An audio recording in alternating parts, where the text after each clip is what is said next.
Bien, alors bonjour mesdames et messieurs. Je suis heureux de vous voir tous, de vous voir aussi nombreux, car ce sera la dernière fois que nous nous verrons dans ce contexte bien particulier et qui vous est bien familier.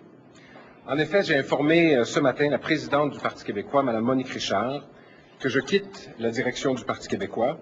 Je cesse donc, de ce fait, d'être le chef de l'aile parlementaire du Parti québécois à l'Assemblée nationale. Cette décision a été mûrement réfléchie et entre en vigueur immédiatement. Je continuerai cependant de faire partie du caucus du Parti québécois et de représenter pour le moment les citoyens de la circonscription de Pointe-aux-Trembles.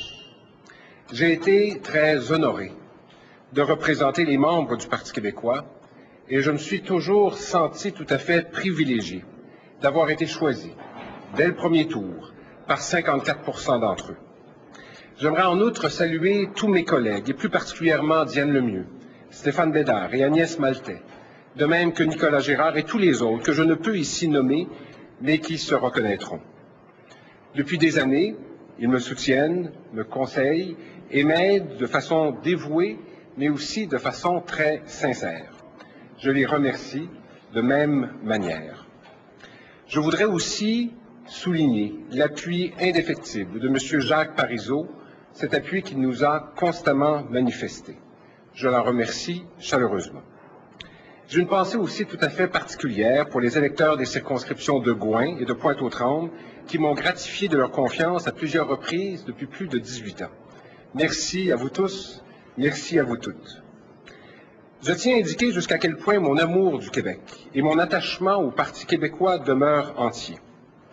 Je veux redire ici aujourd'hui l'immense respect que je porte pour les militants de ce grand parti qui a marqué l'histoire du Québec et au sein duquel j'ai eu le privilège d'évoluer à divers titres depuis plus de 22 ans. S'il est vrai que pour diriger ce parti, il faille force et courage, cette exigence ne surpasse en rien l'immense bonheur que procure le plaisir de travailler dans le quotidien avec ces Québécois fiers, ces Québécois travaillants, que sont les militants du Parti québécois. Je tiens à remercier du fond du cœur tous ceux qui, jusqu'à ce jour, m'ont donné leur appui. Je pense en particulier à ces milliers de jeunes, héritiers de la Révolution tranquille. L'avenir de ce parti réside dans sa capacité de répondre une fois pour toutes à leurs espérances. Malgré une issue que je n'aurais pas souhaitée, je suis quand même fier d'un certain nombre de réalisations. Premièrement, nous avons été en mesure de redynamiser le membership du parti qui en avait bien besoin depuis quelques années. Des dizaines de milliers de nouveaux membres se sont joints au Parti québécois depuis près de 2 ans. Nous avons aussi renoué avec notre base dans toutes les régions du Québec en allant les rencontrer chez eux, en les écoutant parler de leurs préoccupations. Nous avons également tenu 2 conseils nationaux thématiques, l'un sur l'éducation et l'autre sur l'environnement, dont les résolutions sont venues enrichir la feuille de route présentée par le Parti québécois lors de la dernière campagne électorale. Plusieurs propositions audacieuses et pertinentes ont, à mon sens, été mises de l'avant dans cette feuille de route. En matière économique, par exemple, je suis heureux que notre parti, sous ma gouverne, ait été capable de concilier des préoccupations sociales et des initiatives pour stimuler l'investissement et la productivité dans toutes les régions du Québec. Mais de toutes les propositions que j'ai mises de l'avant depuis plus d'1 an et demi, celle dont je suis le plus fier est de faire de l'éducation la priorité nationale du Québec. Je constate aujourd'hui que certains leaders de la société civile y font maintenant écho et je m'en réjouis grandement. Je serais très heureux que les autres leaders politiques s'approprient cette priorité et la traduisent en politique gouvernementale musclée. Tout le reste, l'économie, l'environnement, la santé, la culture, découlent d'un système d'éducation performant de la petite enfance à l'université, en passant par la formation des adultes à la formation professionnelle et technique. Le Québec peut et doit relever le défi de la connaissance et j'ai confiance que, comme Québécois, nous réussirons à relever ce défi avec succès, comme nous en avons relevé plusieurs autres dans notre histoire. Après le résultat de l'élection du 26 mars, le Parti québécois devait prendre acte du jugement des Québécois et procéder à une réflexion profonde sur ses orientations et aussi sur ses façons de gouverner. Il était normal aussi que le parti évolue mon leadership dans ce nouveau contexte. J'assume d'ailleurs, avec humilité, ma part de responsabilité dans la défaite.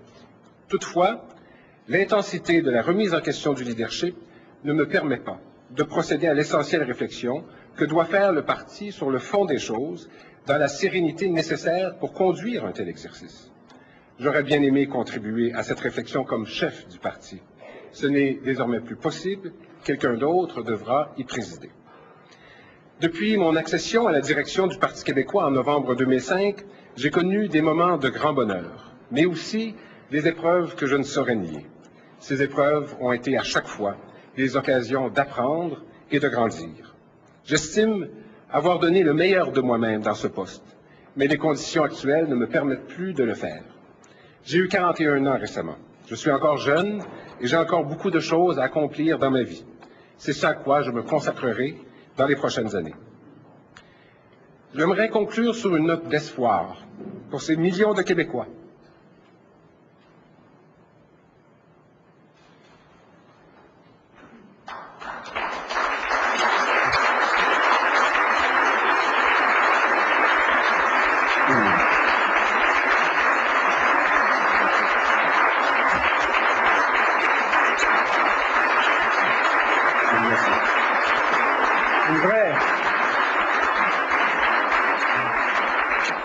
Je veux conclure sur une note d'espoir, une vraie note d'espoir, pour notre peuple, pour notre nation.